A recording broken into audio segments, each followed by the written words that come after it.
Nova pesquisa Genial Quest aponta Lula na liderança com 14 pontos acima de Bolsonaro no primeiro turno. Planalto é derrotado e Congresso derruba vetos às leis culturais. Esse setor ganhará 7 bilhões de reais. Oposição na Câmara recolhe assinaturas para adiar a votação da PEC, que cria benefícios sociais.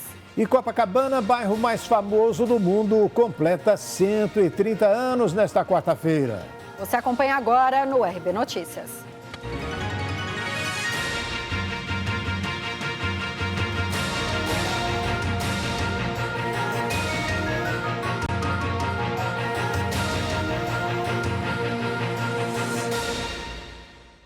Corrida eleitoral para o Planalto. A nova pesquisa Genial Quest, divulgada hoje, mostrou que o ex-presidente Luiz Inácio Lula da Silva tem 45% das intenções de voto contra 31% de Jair Bolsonaro no primeiro turno.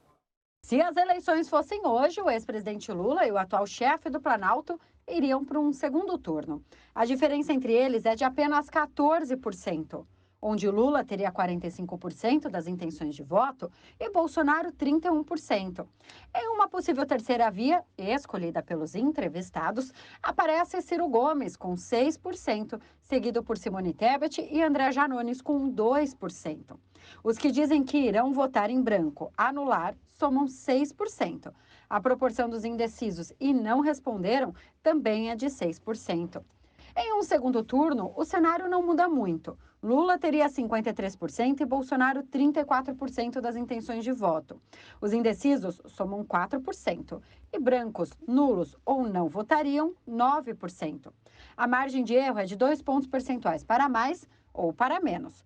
2.000 pessoas foram entrevistadas face a face entre os dias 29 de junho e 2 de julho.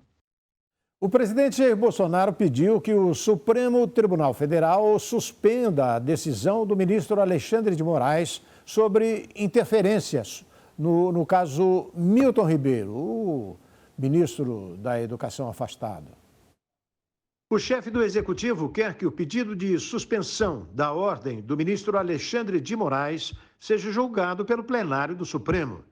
A Advocacia Geral da União afirmou que já houve um inquérito investigando supostas interferências do presidente Jair Bolsonaro na Polícia Federal, que está sob a direção da ministra Carmen Lúcia, apontando assim duplicidade nas investigações. A defesa do presidente se refere à Operação Acesso Pago, deflagrada em 22 de junho, que apura tráfico de influência e corrupção no Ministério da Educação, envolvendo o ex-ministro Milton Ribeiro. A ordem de Moraes se refere ao inquérito que foi aberto em 2020 para investigar supostas interferências de Bolsonaro na PF, ao demitir o então diretor-geral da corporação, Maurício Valeixo. Na ocasião, o ex-ministro da Justiça, Sérgio Moro, acusou o presidente de interferir nas investigações que estavam em curso. No plenário, o senador Randolfo Rodrigues, da Rede Sustentabilidade, enviou um pedido para que a Corte também investigue suposta violação de sigilo e obstrução de justiça por parte de Bolsonaro, no caso do MEC. No inquérito apresentado pelo senador, ele afirma que Bolsonaro teve contato com o ministro Milton Ribeiro. Durante a conversa com apoiadores desta manhã, o presidente Jair Bolsonaro reforçou sua confiança na AGU e aproveitou para elogiar o papel do advogado-geral da União, Bruno Bianco, além de ressaltar que as pessoas o interpretam mal. Ele era um dos caras mais importantes, meu, advogado-geral da União. Então, dele, é obrigação dele, né? É defender os três poderes. Às vezes defende um parlamentar, alguém até de poder judiciário, o pessoal interpreta mal, mas é a missão dele. Derrota do governo. O Congresso Nacional derrubou os vetos do presidente da República às leis de incentivo à cultura. A proposta da Lei Aldir Blanc II prevê transferências financeiras anuais de 3 bilhões da União para estados, Distrito Federal e municípios para ações no setor cultural.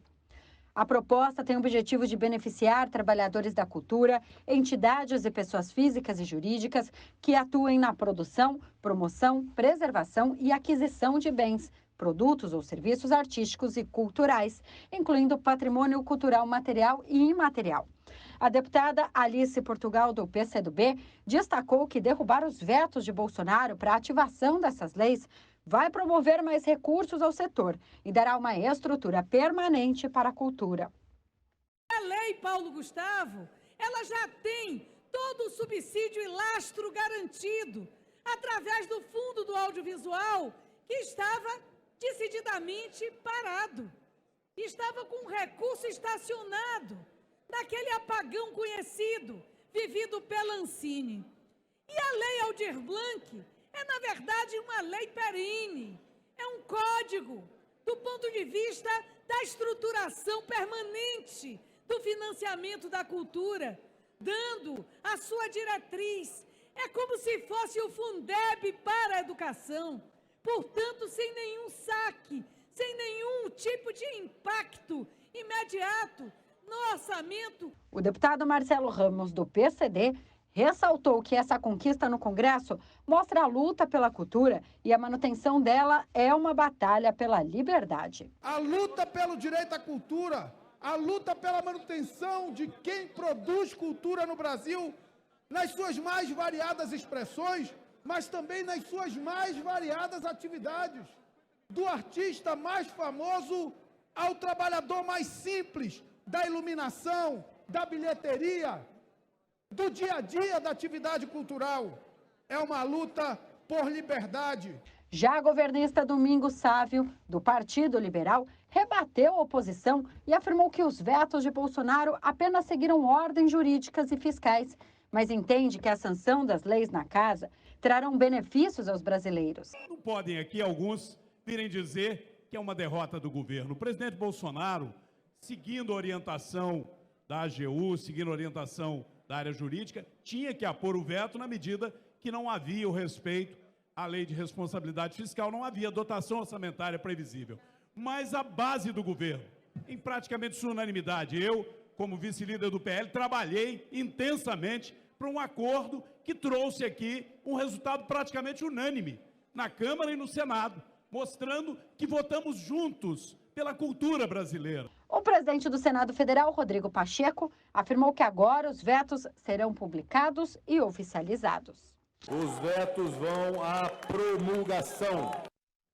A seguir, Jair Bolsonaro volta a atacar sistema eleitoral e se irrita em reunião ministerial.